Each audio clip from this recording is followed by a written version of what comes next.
Hey guys, and welcome to the Working Money Channel. And just like that, guys, overnight, look how fast a bull run can be ruined. Now, is this just a correction, or is this a major sell-off? Are we going to see further lows? Well, we can see, this is XRP on the hourly, by the way, we can see XRP trying to make its way back up here after about 3 or 4 hours of sellers deciding to sell their positions. If we look at Bitcoin, we're seeing the same kind of activity here. Right now, Bitcoin's trading at 88.13, and XRP is trading at 0.217 cents. And if you look at this, you're like, it looks kind of bad. Guys, when you're looking at the numbers here, XRP has corrected now. It's up a little bit. It's only corrected 7.88% since its all-time high from only a few hours ago. And where is Bitcoin right now? Bitcoin corrected roughly, let's bring it up here. Bitcoin has corrected. Let's bring that up. Why is that not going here? Let's bring it up here. Bitcoin has corrected 7.05%, so not much difference in the way of correction, or rather 6.99. So again, I do realize I did say all-time high, but I didn't mean all-time high. I meant intraday high, I suppose. Anyway, not much difference when you compare these cryptocurrencies head-to-head, guys. If you look at the entire space, everything is correcting. So this is Ethereum, by the way. Let's look at Litecoin. Let's look at Tron. All right, let's look at EOS. I'm just throwing up random coins here that I'm thinking of off the top of my head. So just to show you guys, the space is correcting right now. And if your cryptocurrency is correcting more than others, don't feel upset. This is all part of the game, guys. Ultimately, we are eyeing that major rally, that Bitcoin rally, that is going to boost all cryptocurrencies to the stratosphere, hopefully within a period of about 6 to 18 months. The halving is happening in a couple of weeks.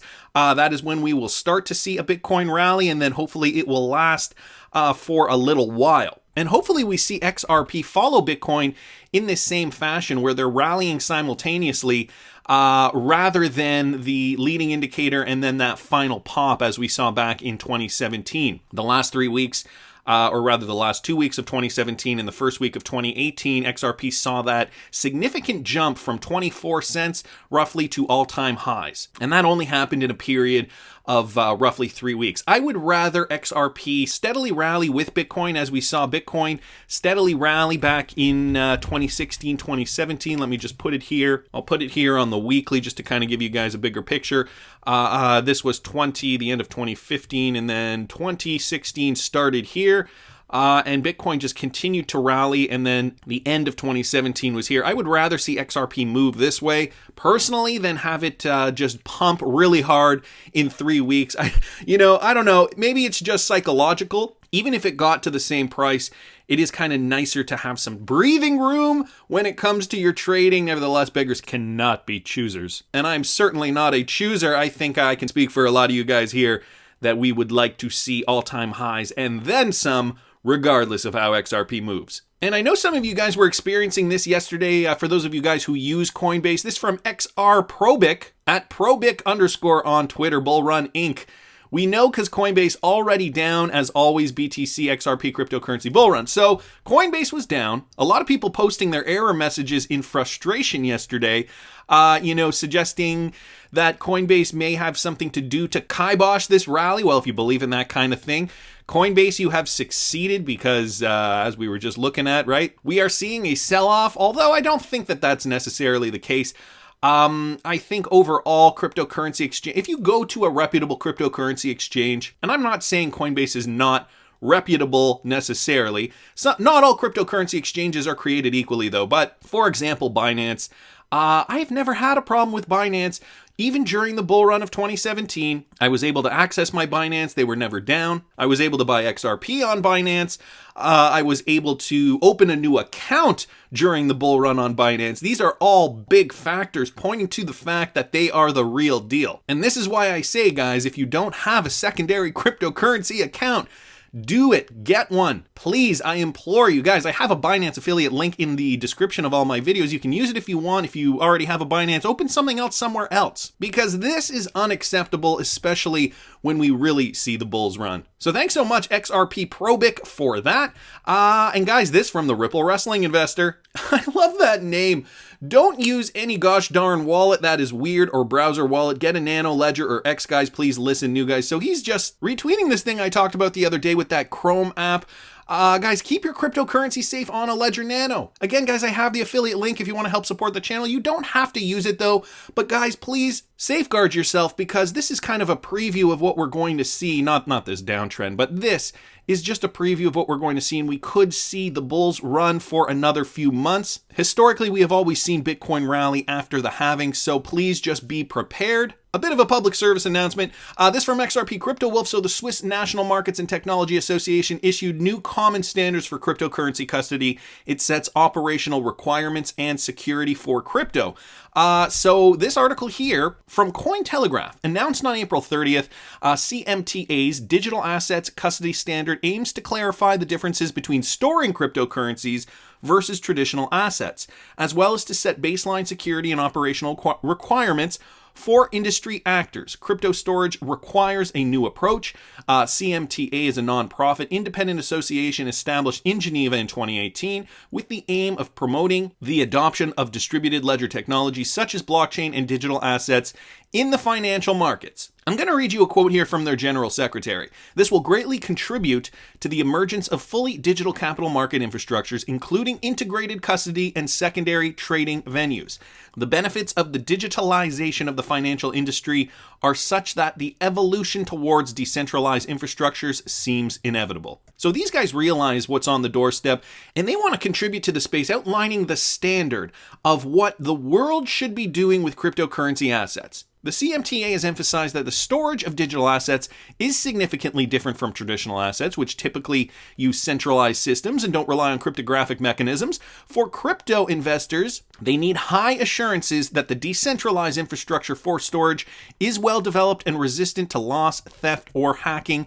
This is if you are institutional grade, guys. These aren't guys who are keeping their hundreds of millions of dollars on a ledger in a safe in their house. They want to purchase and have them stored somewhere, but there is no industry standard as to what that security mechanism is yet. For you and I, we're kind of money under the mattress, lock your gold bars in a safe kind of people. We want to buy cryptocurrency, keep it on hand, and when it goes bonkers, we want to be able to have that cryptocurrency. And so guys like us, we'll put it on a ledger, but guys investing hundreds of millions of dollars in the institutional world need to be assured that their cryptocurrency is safe because they are not putting it on a ledger. Let's face it, they want to be able to rely on something similar as to when they dump, hundreds of thousands of dollars into the stock market and their stockbroker has custody of their stocks. Make sure nothing gets stolen, make sure nothing gets hacked. So the same kind of outlines there, but now this Swiss company is looking to create those standards for cryptocurrencies. Thanks so much, XRP Crypto Wolf, for posting that. Guys, this next tweet here from Bullrun Wonka XRP at Willy Wonka XRP. So he retweets this article from Ripple,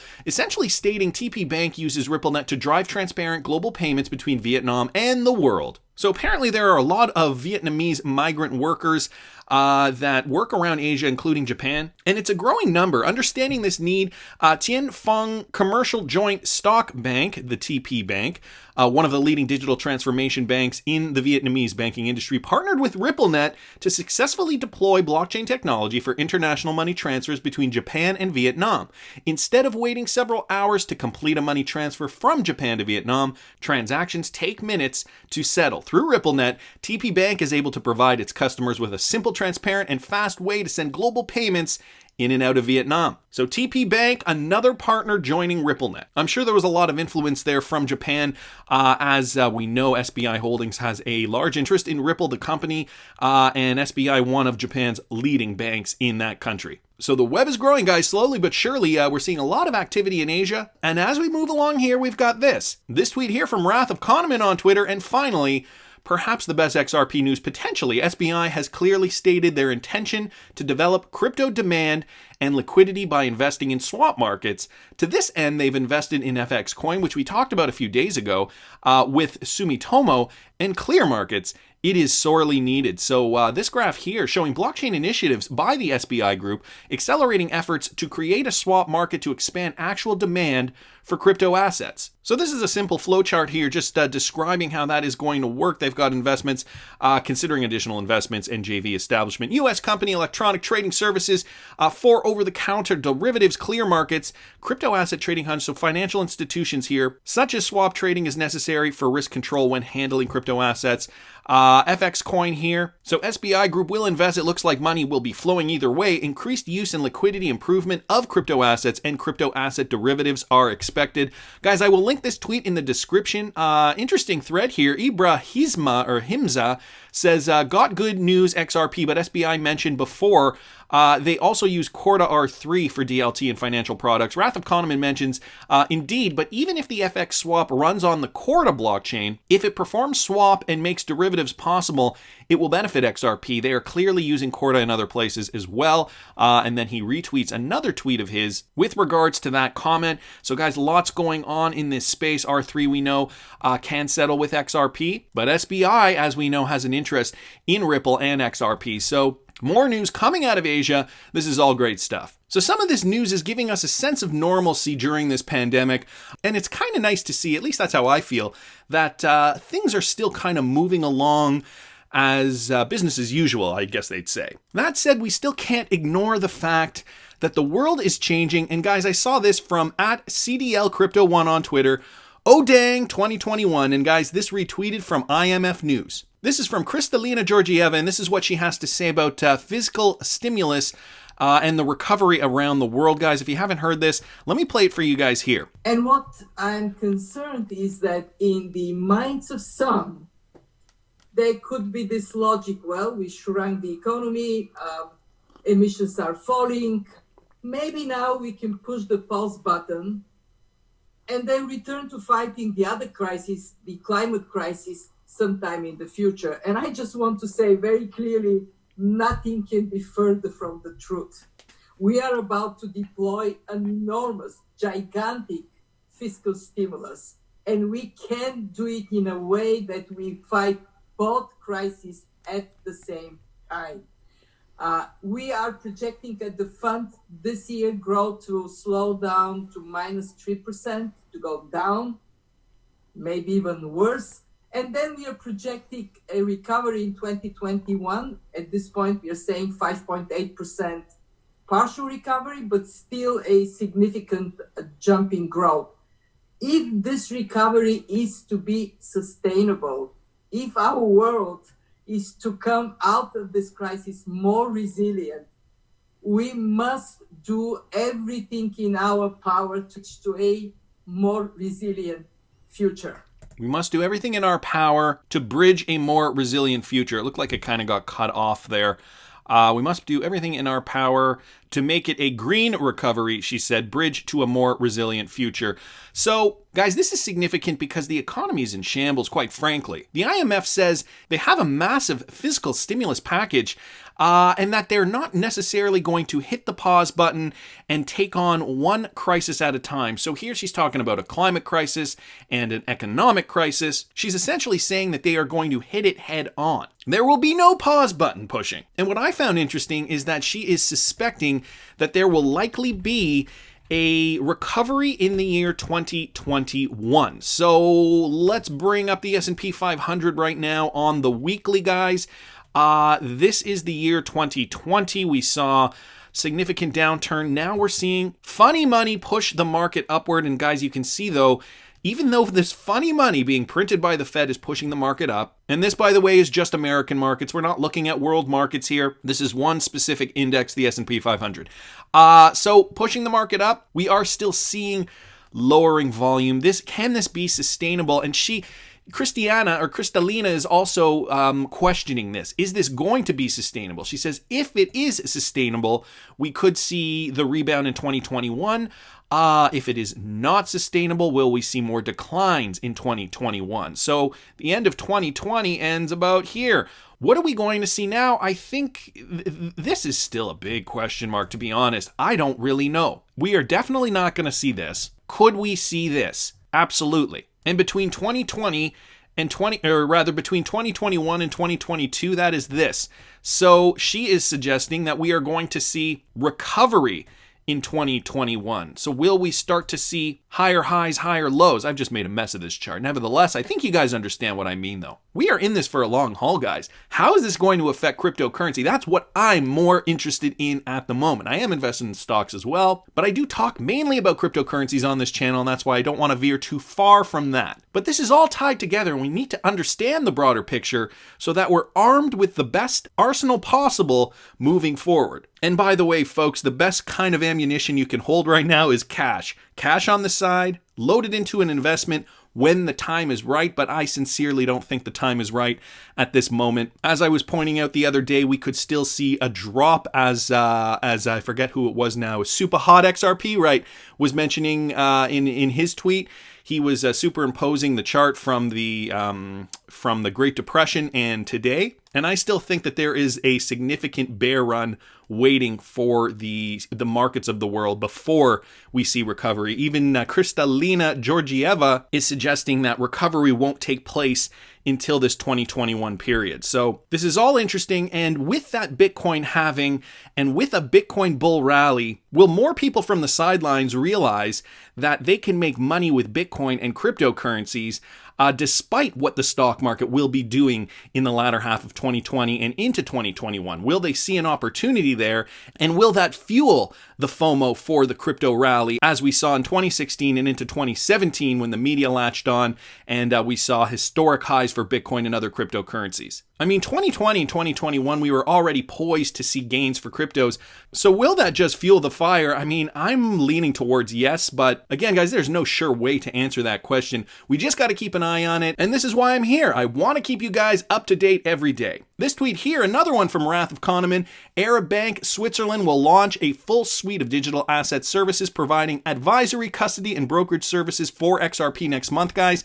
They're a Swiss leader in digital asset infrastructure for the financial industry. They say their vision is that the traditional financial industry and the digital assets world will be converging thanks to blockchain technology. And they also say the investment will enable Taurus, which is the company they're partnering with, to scale up its operations and expand its services to new financial centers, starting with London, Paris, and Frankfurt. Guys, down here, though, it says it launched a full suite of digital asset services providing advisory, custody, and brokerage services for Bitcoin and Ethereum last September and plans to add Ripple, which they mean XRP, to its offering next month. It's funny that people still don't get the difference between Ripple and XRP. But there you have it, folks, the Arab Bank Switzerland and how they're launching a full suite of digital asset services. But guys, I'm going to continue to move along here because I have a feeling this will interest some of you. Now, you guys know Darren More, XRP Darren on Twitter. So he posted this on Twitter. He suggests that there is a new BG123 riddle at a subreddit called r/DELPPIR, which is rippled backwards. And the new riddle is a numeric code which translates to 1944. So it's 31, 39, 34, 34. And that translates to 1944. Some people here questioning this because we know, or I don't know if you guys know this, but Bearableguy has actually said himself that he only will post on his 2 Twitter accounts and on his rippled Reddit. So is this an imposter account? I don't know. Maybe he started a new rippled Reddit and hasn't let everybody know about it yet. However, we do know that he did open up a new Twitter account that is the backwards Bearableguy123. So 1944, first of all, the Bretton Woods gold standard. If this is a new Bearableguy clue, he is pointing towards the gold standard, the thing that we moved away from so many years ago. Are we going to go back to the gold standard? Is this system so broken that this is where we're headed, but in this era, we will be using new technology to transfer wealth around the world. So guys, I will link this tweet thread in the description for you guys. Here is Bearable Guy's rippled Reddit. And this is the original rippled Reddit. But if I go here, you can see this is the new one, r/DELPPIR. So I wanted to thank Fame21 more on Twitter. Thanks so much, Darren, for pointing this out. We're still questioning whether this is a legitimate rippled Reddit or not. But I don't know, Darren, maybe you have some insight on that. But sticking with the BG123 theme, guys, did you see this? Captain_XRP at InBG123 We Trust pointed this out here, guys. And this is the best. So you guys remember the Simpsons episode with FRINKCOIN, cryptocurrency? Well, there's a website, FRINKCOIN.best. You can go there, you can scroll down. It looks like it's set up by the Simpsons or whoever, I don't know, one of their affiliate marketers. So it talks about FRINKCOIN, but guys, are you looking at this binary code here in the side? So there's some binary code listed on this website, and you know what this binary code translates to? When you put it in the binary decoder, it translates to Swift's time has come. And guys, you know where else we've seen that message? That's right, Bearableguy123 riddle from April 16th, 2018. This image of David Schwartz in the desert, and there is some binary code down below this, and it's the exact same binary code. Swift's time has come. Ian Northing points that out. So somebody on the Simpsons team, probably a Bearableguy123 fan. This is not a prediction by any means. Although we do know the Simpsons has a knack for predicting the future. Not only that, Catalina Georgiev says the economy will recover in 2021. Could it be with a global new gold standard? And will it be backed by XRP? Guys, my head is spinning after this one, but I want to hear what you guys think. Please subscribe to the channel if you haven't already. Like the video if you like the content I'm providing. I always love hearing your comments. See you in the next one, guys.